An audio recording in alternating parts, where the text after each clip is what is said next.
we doing? I got in trouble for starting emails that way. Kia ora, y'all. Yes, as Paul said, my family moved to Aotearoa in December of 2018. There have been a lot of adjustments, and of all things, the seasons may have been the hardest thing for me.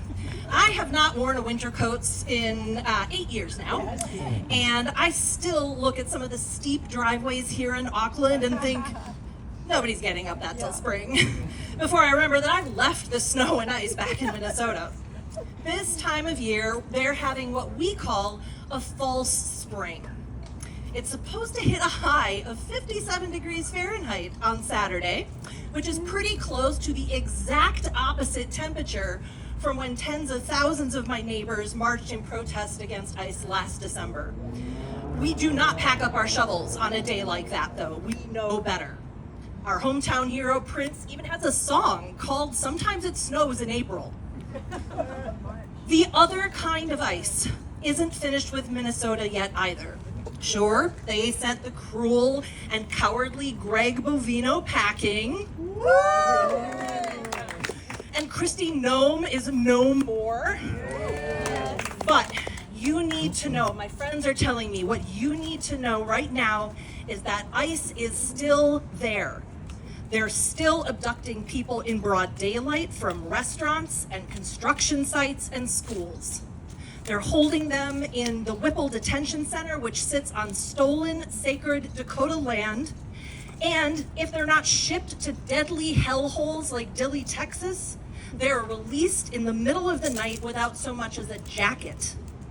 Thousands of families are still too afraid to leave their homes, and now they're facing the danger of eviction after months of no work, which would deliver them directly into the deportation machine.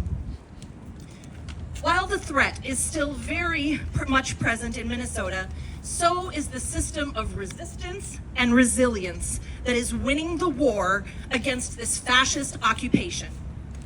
The Minnesota model is being replicated across America because it is the most effective way yet that they have found to throw sand in the gears of the lawless Trump regime. Yeah. And I am going to share the Minnesota cheat code with all of you right now. You ready? Yeah. Ready? It's community. It's mutual aid and collective care at the most local, granular level. It's knowing your neighbors and supporting them, whether that's walking kids to school, giving people safe rides to doctors, donating to food pantries like the one at the legendary Smitten Kitten sex shop, or patrolling the block with a whistle. It's the heroes of Haven Watch, who stay in cars 24/7 in order to catch the people traumatized, shoved out of Whipple, and give them access to food and a phone and a jacket in a warm car. It's putting yourself between the ones that you love and the forces that would harm them. And it's about asking for help, trusting that the same net will hold you too. None of these are new ideas. There's a direct through line from the civil rights era to the resistance you see in Minnesota today, from phone trees to signal chats, to from Black Panther breakfasts to meal deliveries for immigrant neighborhoods.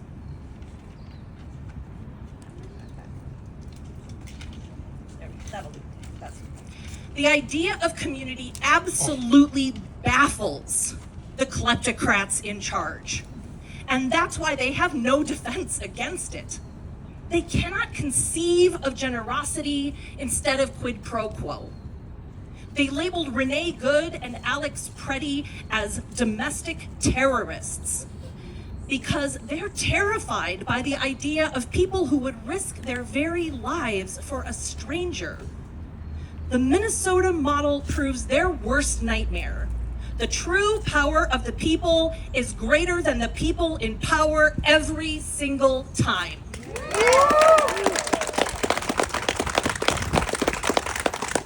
Now, No matter how long we're here, home will always be Minnesota for me. I associate a lot of the people I love and miss the most with my time as an activist.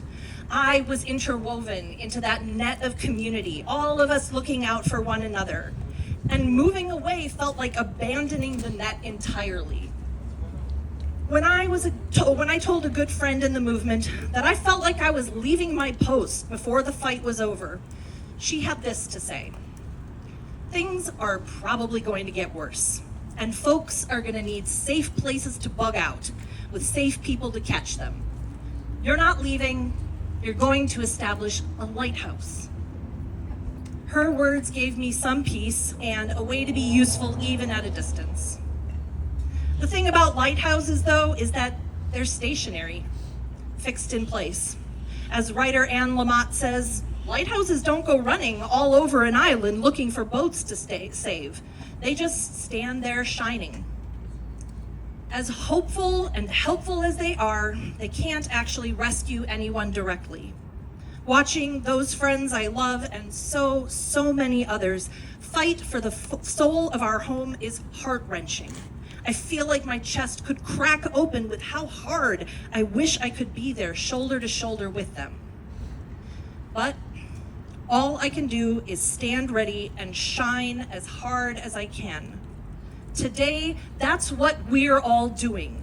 Shining out our refusal to accept the immoral, corrupt, smash and grab Trump regime. Yeah,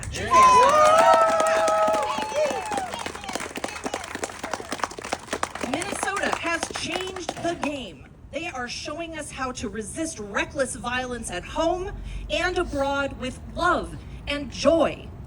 And all of us who gather like this to say there will be no kings, no tyrants in America are showing that we're not just waiting to see what happens.